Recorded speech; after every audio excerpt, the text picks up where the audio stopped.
I was offered Body Heat. I read the script, and I found it disgusting.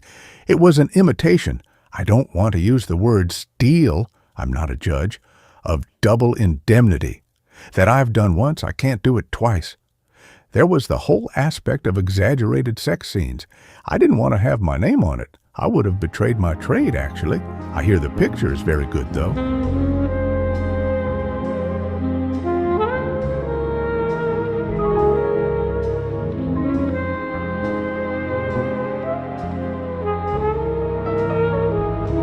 Directed by Lawrence Kasdan in 1981, Body Heat is an unofficial remake of Billy Wilder's 1944 film Double Indemnity, which we reviewed in a previous video. The similarities in the plot are obvious, and the differences are minimal. In both films, a woman wants to kill her husband to get his fortune and seduces a man to help her commit the crime. In Double Indemnity, the protagonist is an insurance agent, motivated by greed and love. In Body Heat, the protagonist is a lawyer who is inept and blinded by sexual desire. This desire is the main musical path in John Barry's score. Unlike Double Indemnity, where we know what has happened from the beginning, Body Heat keeps the audience guessing until the end. This creates what I call the Butler did it effect, the double interpretation for the audience of what the music represents and evokes when it is unknown that the butler was the murderer. For example, in this sequence, we see two lovers. That's it. That's it. When the film is watched again, it is known that the butler was the murderer. Then this sequence becomes the strategy of a spider capturing its prey. Amazing. That's it. We will explain this video knowing the ending. There are several pieces of music, some of which are not often heard. One of these pieces represents Maddie's seduction of Ned. Jesus.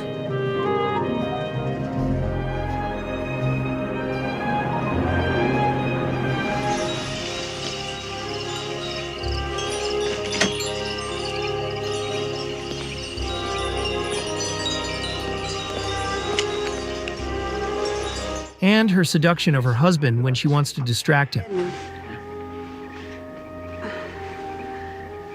I can't sleep either.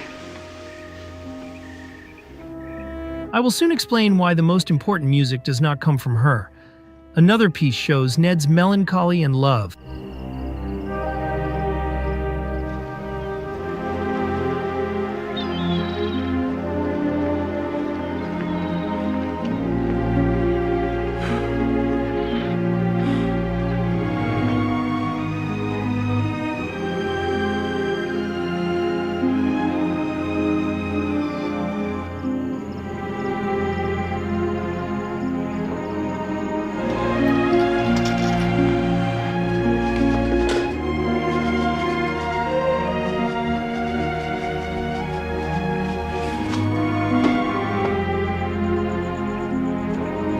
I will also explain why more significant romantic music does not come from him. The preparation for the crime has more prominent music that gives Ned determination.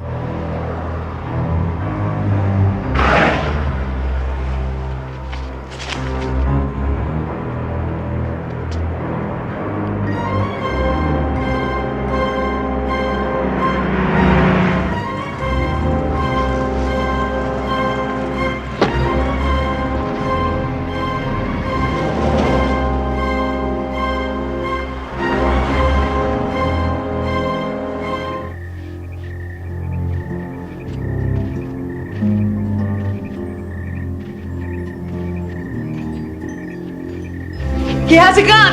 Where?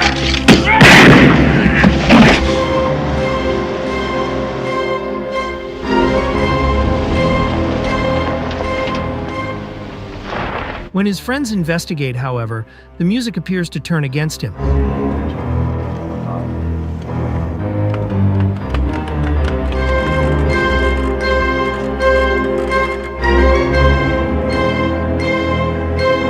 They are hot on his heels.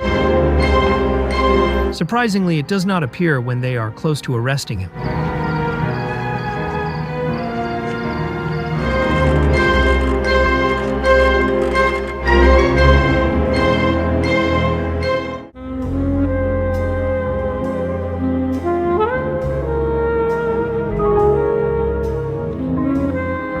With the warmth and sensuality of the saxophone, the opening theme is presented as what will be the main theme.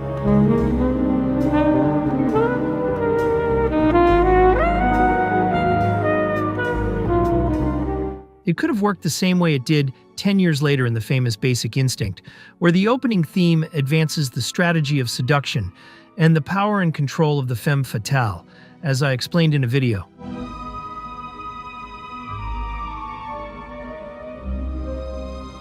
It could have been done that way here.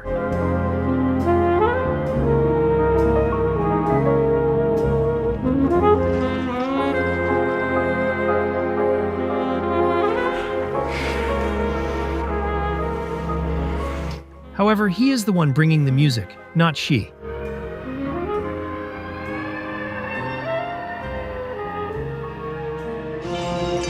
Therefore, it is not the music of the femme fatale's seduction, but rather the desire of the man who will be her victim.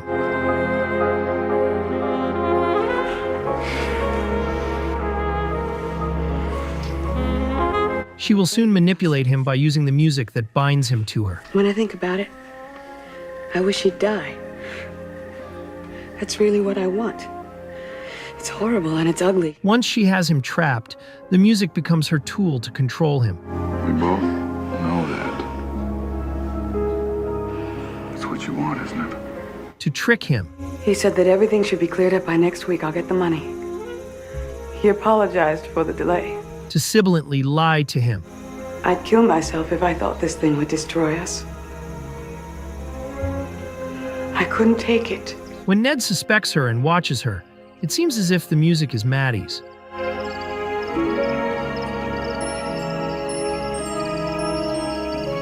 Or in any case, Ned's musical gaze on her is not one of desire, but of mistrust. Hello, darling. Hello, Maddie. She persists in the charade. Now, we could leave tonight if we wanted to. But the music sounds more contrived than ever. Yes, it is.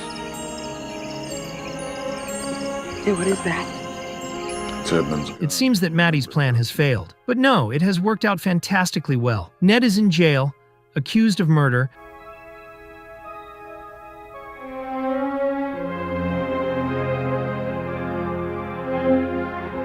and she has her husband's fortune and Ned's music. A masterful move.